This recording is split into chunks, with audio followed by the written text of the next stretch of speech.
Hello guys, mag-uumpisa na tayo magluto ng kalamay. Ito po ay mahang bigas. Ayan, mahang bigas po. So nagpagiling po tayo ng bigas. So ito po ay dinurado. Binabad po namin kahapon para durog na durog at pinong-pino. Yan po, ang pagpagiling po nito ay yung parang putuhin. Hindi ho siya masyadong malapot na katulad ng malagkit. So dadagdagan pa ho natin ako ng tubig yan. Of course, meron tayo ng sugar and coconut milk, isang yung pure at saka isang yung padalawang gata po. Alright, ayan, magpapakulo na tayo ng ating mga gata. So lalagyan muna natin ito, timpla natin ng sugar. Siyempre.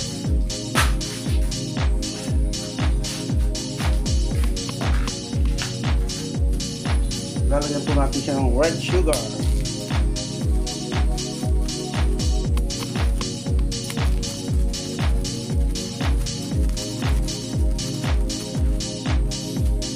Natin lang, nataka natin dun sa coconut milk sa ating kawan.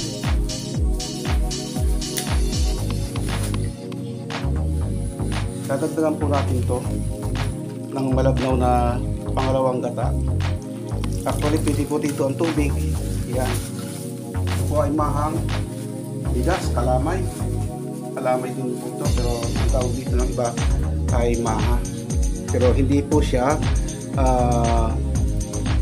corn o mais. Ito ay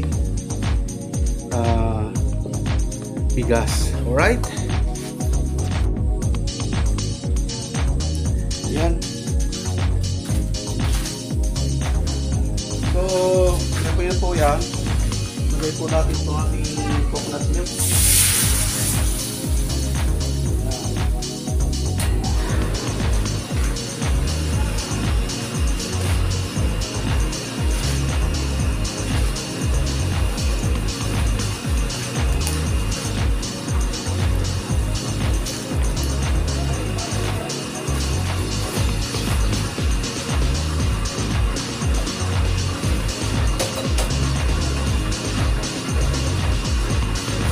Haluin lang natin. Bandar po ng ating water pump. Pati na natin yung sugar. Lahat natin para masarap. Yan. Maraming lang po natin yung sugar. Yan. Coconut milk po yan na. Inuhot po. Kakapin yan. Yan. O, diba?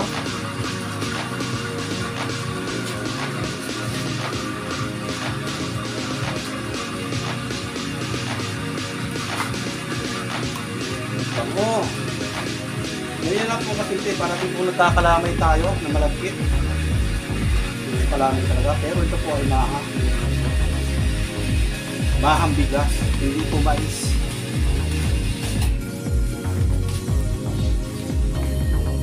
Yan. So, patayin natin yung masyadong malakas ang apoy.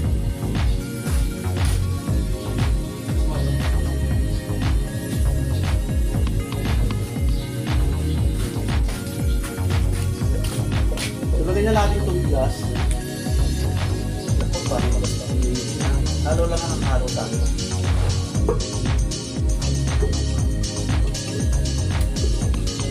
Hanggang sa yan po ay maluto. Hanggang sa magkalamay siya. Nasistan natin. Dali pala dito. Yan. Yan. Dali kayo kaulin. Tuloy-tuloy lang po ito hanggang sa kahit pang pahirap haluin. Hanggang sa maigap po yan, maluto. Nahinang apoy lang. Para hindi po siya masunog. Nagbubuo-buo po yan. Pag nagbubuo na po yan, yan o. Kita niyo po yan, nagbubuo-buo na po yan. Sila tuloy-tuloy lang. Tuloy-tuloy lang ang halo. Ako. Ay, wait lang po. Kung pansin niyo po, hindi na nabubuo siya o. Pag gano'n ng taiga yan, mabubuo lang yan. Halo lang ang halo. Naiga na po yan. Siya mamaya po ay kalakalamay yan. Magkasama-sama yan. Tuloy lang ang halo para ito masunog. Ayan o. Papansin nyo o. Bubuo na siya. Hanggang sa maiga yan. Hanggang sa maluto po yan. Ayan po o. Ayan po. Palapot po yan. Patigas ng patigas to. Ayan. Bubuo na siya. Mamaya yan. Papalitan pala yung panahalo. Ito yan po. Hindi na po natin nilagyan ng food color kung mahangigas. Kasi ayaw namin ng may food color. White na lang. Diba? Tuloy lang po ito hanggang sa magsama-sama yan. Pahirap na naman, pahirap po yan. Tuloy lang para hindi masunog. Mahina apoy lang. Ganyan lang po. Ayan, paiga na po yan. Pahirap na po ng pahirap. Ayan. Kailangan natin ang basahan. Hawakan.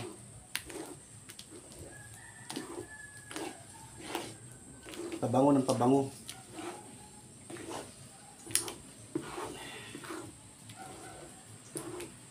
Ayan lang po. Paiga na po siya.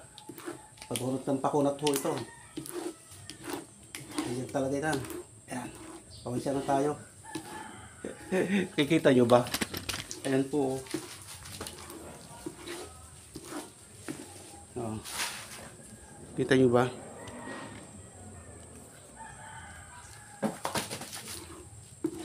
Tuloy para hindi masunog po yan. Mahina po yun. Tuloy dyan ang halo. Walang mag-aabot sa atin ng takot. Oh, hirap na pong haluin. Makunat na po ito. So wala pa yung aking dahon. Ayan po.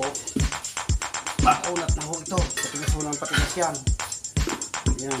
Ang bango niya. Ayan. Ganyan po siya. Ayan. Nagagalan po ang ating kawali. Wala pa ang ating magbawagang dahon. Sabi ko, mag-iisang sila. Luto na po ito. Nagagalan mo ang ating kawali. Ayan. Eh, ayaw ni Kakay nun. Ayan. Alright, tapos na po yan. Luto na po yan. Ito po yung ating finished product. So, pinapantay na lang habang mainit kasi hindi ko siya mahihila yan pagka yan ay lumamig. Ayan. Ganun lang po kasimple. Kung gusto nyo magluto ng kalamay na simpleng kalamay na bigas. Mahang bigas po ang tawag namin yan dito sa amin sa probinsya. Hindi ko lang alam po kung yung sa inyong lugar ay kung ano tawag. Pero kahit ng kaway-laway ni mami gusto nang kainin. Pero makalamay din po yan. Kaya lang hindi po siya malagkit. Ganun lang po kasimple yan. Okay? Maraming salamat po sa mga nanood uli. At gumaganda na po. Maabot na po silang 300, 600, 500 views. Thank you so much po sa ating 3,000 subscriber. Ayan, maraming salamat po sa inyong mga pa-subscribe dyan. Lalo na sa mga friends natin na nag-dedicate sa atin. Kay Ma'am Ina Mix Vlog, thank you so much. Talaga namang hindi tayo binibitawan. Maraming salamat sa Ma'am Ina. Thank you so much. Happy New Year po sa inyong lahat.